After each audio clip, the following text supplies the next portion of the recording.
is it harder to stay there? Because you've been doing this for a long time. I know you're about to retire. Yes, sir. But you've been here a long time. Yeah. What was that journey like?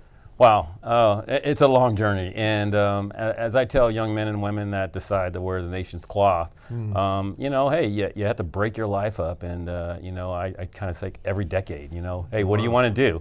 And at one point in my life, when I was a young lieutenant, I have a family, I had 3 kids, my wife, I made the decision, hey, I'm going to probably, get out of the Navy.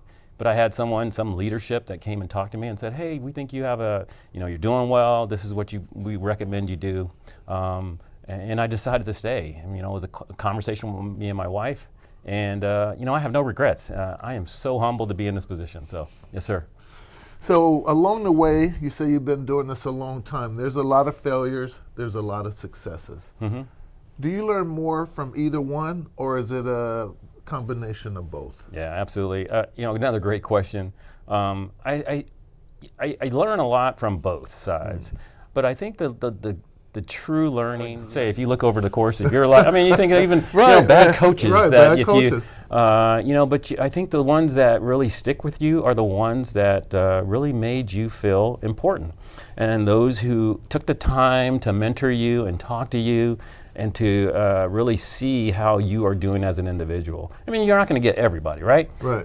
But I learn more from those positive interactions, right? Because we take those positive interactions and then we produce those, and then we tell people to be more positive. So it's kind of, to me, it's lifelong learning. Once again, as a leader, what are some of the true attributes that you have to show to your people?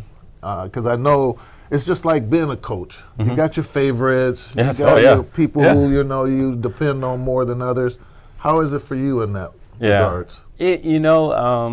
As a leader, and when you're junior and you're just a division officer, meaning you have a smaller group. Like you said, you have your starting 5 or your starting 9 for the baseball team. Right.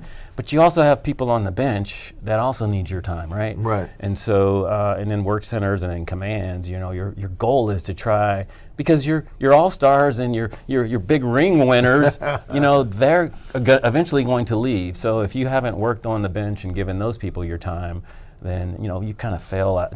To me, I feel I fail as a leader. So I would say, hey, try to give those folks that really need a little bit more encouragement, more of your time. Right?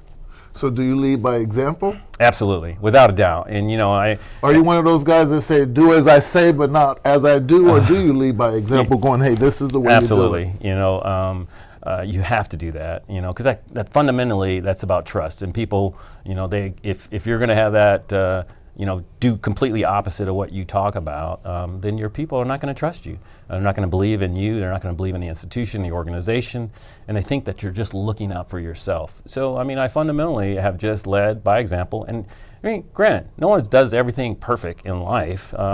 Be lying to say if I hadn't done something wrong in my life. But the older you get, and as you go through life, you have to lead by example. I fundamentally agree that with leadership. The buck stops with me, and if I'm not doing it right, then why would everybody else want to try to do it right?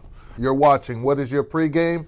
We'll be right back. I'm Rear Admiral Darryl D-Day Walker, the President of the United States Naval War College here in Newport, Rhode Island. So when you hang out in Newport, what is your pregame?